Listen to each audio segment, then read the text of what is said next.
तो हेलो दोस्तों, आपका स्वागत है मेरे ऑफिशियल चैनल एस के लर्निंग पॉइंट पर। तो दोस्तों, आज हम लोग कक्षा 12 के यानी कि कक्षा 10th के हिंदी का जो बीजी यानी कि जिसका कोड है उसको हम लोग सॉल्व करने वाले हैं। हिंदी का पेपर है 2025 का।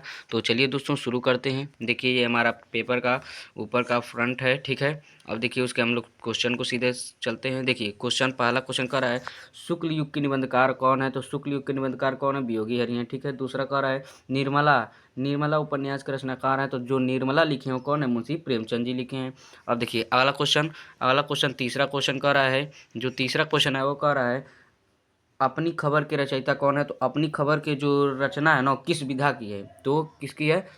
आत्मकथा है। तो किसका है? तो पांडे बेचन शर्मा उग्र जी ने लिखा है, यानी कि पांडे बेचन शर्मा युग जी उग्र जी ने लिखा है, ठीक है। अब देखिए चौथा क्वेश्चन कर रहा है रामधारी सिंह दिनकर की रचना नहीं है, ठीक है। तो अर्धनारीश्वर भी है, संस्कृत के 4 उपाध्याय भी है और रेती के फूल भी है। अजातशत्रु नहीं है। अजातशत्रु किसका है? तो जयशंकर प्रसाद का है, ठीक है। किसका है? तो जयशंकर प्रसाद का है, ठीक है। अब देखिए पांचवा क्वेश्चन कर रहा है गुनाहों के देवता का लेखक कौन है। तो जो गुनाहों के देवता के लेखक हैं कौन है? धर्मवीर भारती जी हैं। अब देखिए छवां क्वेश्चन क्या कर रहा है? छवां क्वेश्चन कर रहा है निम्नलिखित कवियों में से किस कवि को राष्ट्र कवि का सम्मान दिया गया। तो मैथिली शरण गुप्त को दिया गया है, ठीक है। अब देखिए सातवां क्वेश्चन कर रहा है रामचंद्रिका के रचनाकार कौन है। तो रामचंद्रिका के रचनाकार कौन है? तो केशवदास हैं, ठीक है। अब देखिए आठवां क्वेश्चन कर रहा है घनानंद किस काल के कवि हैं। तो जो घनानंद है किस काल के हैं? तो रीतिकाल के हैं, ठीक है। अब देखिए नौवां क्वेश्चन कर रहा है छायावादी काव्य की प्रमुख विशेषता कौन है। तो छायावादी युग की विशेष क्या है? तो प्रकृति का मानवीकरण है, ठीक है। अब देखिए अगला क्वेश्चन इसमें क्या कर रहा है? अगला क्वेश्चन कर रहा है तार सप्तक के साथ कवियों को किसने राहों के अन्वेषी कहा है। तो दोस्तों जो तार सप्तक के साथ कवियों को जिसने राहों के अन्वेषी कहा वो कौन है? तो अगेय जी हैं, ठीक है। अब देखिए 11वां क्वेश्चन क्या कर रहा है? 11वां क्वेश्चन कर रहा है हमारा करुण रस का स्थायी भाव क्या है। तो जो करुण रस का स्थायी भाव क्या होता है? शोक होता है, यानी कि ऑप्शन डी सही हो जाएगा, ठीक है। अब देखिए 12वां क्वेश्चन कर रहा है भूरे बालों सी देखिए भूरे यानी कि कह रहा है क्या? भूरे बालों की सी कतरन छिपा नहीं उसका छोटापन। ये किस चैप्टर से लिया गया है? तो चीटी नामक चैप्टर से लिया गया है। किससे? चीटी नामक चैप्टर से लिया गया है, ठीक है। इसमें उपयुक्त पंक्ति में अलंकार बताना है। तो इसमें क्या है? देखिए सी आ गया है, तो सी के लिए क्या लगा देते हैं? सीधे सीधे उपमा लगा देंगे। ऑप्शन बी सही हो जाएगा, ठीक है। अब देखिए अगला क्वेश्चन यानी 13वां क्वेश्चन क्या कर रहा है? 13वां क्वेश्चन कर रहा है छंद पढ़ते समय आने वाले विराम को क्या कहते हैं। तो दोस्तों जब हम लोग छंद पढ़ते हैं तो उसमें जो विराम आता है क्या कहते हैं? यति कहते हैं, यानी कि ऑप्शन डी सही हो जाएगा, ठीक है। अब देखिए 12वां क्वेश्चन यानी कि 14वां क्वेश्चन का अभ्यास क्या? अभ्यास जो चैप्टर है यानी कि अभ्यास शब्द में किस उपसर्ग का प्रयोग किया गया। तो जो अभ्यास शब्द है उसमें क्या अभ्यास क्या होता है? अभ्यास होता है ना। तो अभ्यास को क्या लिखते हैं? जो अभ्यास होता है उसको लिखते हैं अभ्यास जो होता है उसका क्या लिखते हैं? अभिधन्यास, ठीक है। तो अभी हो जाएगा, ठीक है। अभी हो जाएगा, क्या हो जाएगा? तो इसका ऑप्शन हमारा बी अभी हो जाएगा, ठीक है। अब देखिए 15वां क्वेश्चन कर रहा है पंचतंत्र है, सॉरी पंचतंत्र में कौन सा समास है। तो पंचतंत्र में क्या है? द्विगु समास है।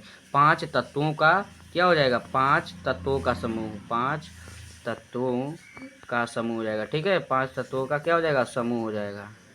5 तत्वों का समूह हो जाएगा, ठीक है। अब देखिए 16वां क्वेश्चन कर रहा है दिनकर दिवाकर भास्कर किस शब्द के पर्यायवाची हैं। तो किसके हैं? तो सूर्य के हैं, सूर्य के, यानी कि ऑप्शन ए सही हो जाएगा, ठीक है। अब देखिए 17वां क्वेश्चन कर रहा है युवाम शब्द में कौन सी विभक्ति एवं वचन है। तो कौन है? तो ऑप्शन बी हो जाएगा, यानी कि प्रथमा विभक्ति द्विवचन, ऑप्शन बी हो जाएगा, ठीक है। अब देखिए 18वां क्वेश्चन कर रहा है मोहन द्वारा चित्र बनाया जाता है। देखिए इसमें क्या आ गया है? कह रहा है मोहन के द्वारा चित्र बनाया जाता है। तो इसमें क्या हो जाएगा? कर्मवाची हो जाएगा। क्या हो जाएगा? कर्मवाची, क्योंकि मोहन द्वारा की वजह से क्या हो जाएगा? कर्मवाची आ जाएगा, यानी कि ऑप्शन ए हमारा सही हो जाएगा, कर्मवाची, ठीक है। अब देखिए 19वां क्वेश्चन कर रहा है सूरज निकला और चारों ओर प्रकाश फैल गया। तो देखिए इसमें क्या लगा है? और लगा है। तो सूरज निकला और चारों ओर प्रकाश फैल गया, तो क्या हो जाएगा? संयुक्त वाक्य, क्योंकि उसमें और लगा है, ठीक है। अब देखिए 20वां क्वेश्चन क्या कर रहा है? 20वां क्वेश्चन कौन सा शब्द सर्वनाम है। तो सर्वनाम किसे कहते हैं? जो नाउन यानी कि जो संज्ञा का विशेषता बताता है। तो इसमें मोहन है, तो मोहन तो खुद संज्ञा है, बगीचा भी संज्ञा है और तुम भी क्या है? संज्ञा है। लेकिन ये सच्चा क्या है? सर्वनाम है, यानी कि इसका आंसर क्या हो जाएगा? सच्चा हो जाएगा। सच्चा ही इसका सर्वनाम है। ठीक है, ये हमारा 20 बहुविकल्पी क्वेश्चन थे। आशा करता हूँ आप लोगों का 20 में 20 आया होगा। ठीक है, अब देखिए अगला क्वेश्चन खंड ब क्या कर रहा है, ये हम लोग कच्ची मिट्टी के समान, ये किस चैप्टर से लिया गया है, तो मित्रता नामक चैप्टर से लिया गया है। मित्रता, इसके लेखक कौन है, तो मित्रता का लेखक हमारे रामचंद्र शुक्ल जी हैं। ठीक है, उसमें से लिया गया है। ठीक है, अब देखिए अथवा में अजंता की गुफाओं से आया था। अजंता की गुफाएं नामक चैप्टर से आया था। अजंता की गुफाएं से चैप्टर से आया था। ठीक है, अब देखिए अगला क्वेश्चन दूसरा क्वेश्चन में किलकत कांड घुटुरवा नावन जो सूरदास लिखे हैं उसमें से चैप्टर आया था।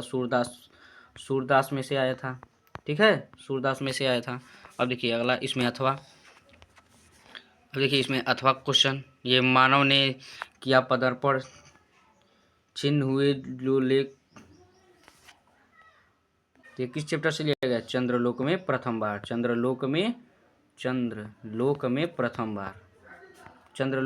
बार नामक चैप्टर से लिया गया है। ठीक है, अब देखिए अगला तीसरा क्वेश्चन, ये जो हमारा तीसरा क्वेश्चन है ये हमारा संस्कृत में से है।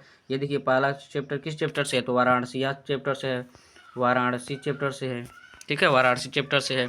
और ये पुरराज वाला दिया है अथवा में, वीर वीरेण पूज्यता नामक चैप्टर से दिया है। ये हमारा किस चैप्टर से दिया है, तो वीर वीरेण पूज्यता नामक चैप्टर से दिया है। ठीक है, अब देखिए चौथा क्वेश्चन सर्वबंधु सुखना वाला दिया है, सर्वबंधु सुखना, और ये नीचे दिया है अथवा में। ठीक है, अब देखिए ये पांचवा क्वेश्चन में खंडकाव्य दिया था, तो ये किस जिला वाइज से लिखता था, जिस जिले में जो पढ़ाया जाता है उससे लिखना था। ठीक है, अब देखिए बहुत ही सिंपल आया था दोस्तों। अब देखिए छठवां क्वेश्चन क्या आया था, तो हमें जीवन परिचय लिखना था। जयशंकर प्रसाद का दिया था, राजेंद्र प्रसाद का दिया था, रामधारी सिंह दिनकर का दिया था। अब इसमें ख वाले में यानी कि पद वाले में तुलसीदास का दिया था, मैथिली सरगुप्त का दिया था, महादेवी वर्मा का दिया था। अब देखिए सातवां क्वेश्चन क्या कर रहा था, अपनी पाठ्य पुस्तक के संस्कृत खंड से कोई कंठस्थ एक श्लोक लिखना था जो प्रश्न पत्र में न आया हो। ठीक है, आठवां क्वेश्चन अपने मोहल्ले की नालियों की समुचित सफाई के लिए नगर निगम के स्वास्थ्य अधिकारी को पत्र लिखना था। ठीक है, अब नौवां क्वेश्चन था जो संस्कृत में उत्तर लिखना था। ठीक है, पहला हमारा क्वेश्चन दिया था, दूसरा दिया था, तीसरा दिया था, चौथा दिया था, इसमें से क्यों करना था, 2 को करना था। ठीक है, अब देखिए क्या हमारा जो 10वां क्वेश्चन है वो हमारा निबंध दिया था, जलवायु परिवर्तन और मानव का प्रभाव पर दिया था, विद्यार्थी जीवन में दिया था, किसी धार्मिक स्थल का वर्णन करने के लिए दिया था, और राष्ट्र प्रेम से दिया था, और हमारे जीवन में विज्ञान का महत्व पर दिया था। तो दोस्तों आशा करता हूँ आप लोग को वीडियो अच्छा से समझ में आया होगा। यदि आपको वीडियो अच्छा से समझ में आया तो वीडियो को लाइक करें तथा वीडियो को शेयर करें। ठीक है, और अगर किसी के पास पेपर हो तो आप लोग पेपर का PDF हमारे टेलीग्राम चैनल पर भेज दीजिएगा। ठीक है, मिलते हैं अगले वीडियो में।